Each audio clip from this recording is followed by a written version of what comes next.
प्रधानमंत्री नरेंद्र मोदी ने कहा कि Indo Pacific economy framework for prosperity यानी IPEF की घोषणा हिंद प्रशांत क्षेत्र को वैश्विक आर्थिक विकास का इंजन बनाने की सामूहिक इच्छा की घोषणा है। उन्होंने टोक्यो में एक Indo Pacific economic framework for prosperity के लिए चर्चा शुरू करने के कार्यक्रम में भाग लिया।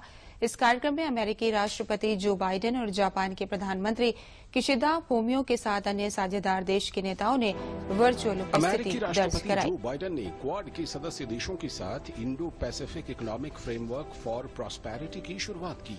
भारत, जापान और ऑस्ट्रेलिया के साथ ही Korea, Singapore, Brunei, Indonesia, Malaysia, New Zealand, Philippines, Thailand और वियतनाम भी इसका हिस्सा हैं।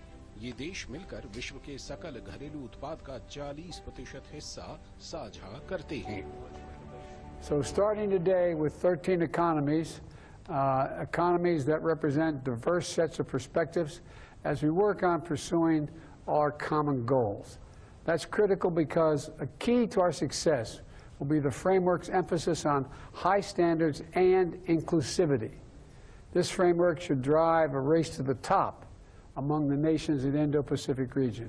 And I want to be clear that the framework will be open to others who wish to join in the future if they sign up and meet the goals and work to achieve those goals. समारोह के दौरान प्रधानमंत्री नरेंद्र मोदी ने कहा कि IPEF Bharat प्रशांत क्षेत्र को वैश्विक आर्थिक विकास का इंजन बनाने की सामूहिक इच्छा की घोषणा है। उन्होंने कहा कि भारत ऐतिहासिक रूप से भारत प्रशांत क्षेत्र में व्यापार को बढ़ावा देने के केंद्र में रहा है। उन्होंने हिंद प्रशांत क्षेत्र की आर्थिक चुनौतियों से निपटने के लिए साझा और रचनात्मक समाधान निकालने का आह्वान किया। इंडो पैसिफिक क्षेत्र में मैन्युफैक्चरिंग, आर्थिक गतिविधि, वैश्विक व्यापार और निवेश का केंद्र है। इतिहास इस बात का गवाह है कि इंडो पैसिफिक क्षेत्र के ट्रेड प्रवाहों में भारत सदियों से एक प्रमुख केंद्र रहा है। प्रधानमंत्री ने IPEF के लिए सभी देशों के साथ काम करने की भारत की प्रतिबद्धता व्यक्त की, जो समावेशी और लचीला दोनों है।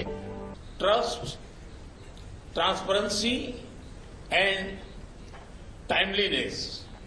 मुझे विश्वास है कि यह फ्रेमवर्क इन तीनों स्तंभों को मजबूत करने में सहायक होगा और इंडो पैसिफिक क्षेत्र में विकास, शांति और समृद्धि का मार्ग प्रशस्त करेगा।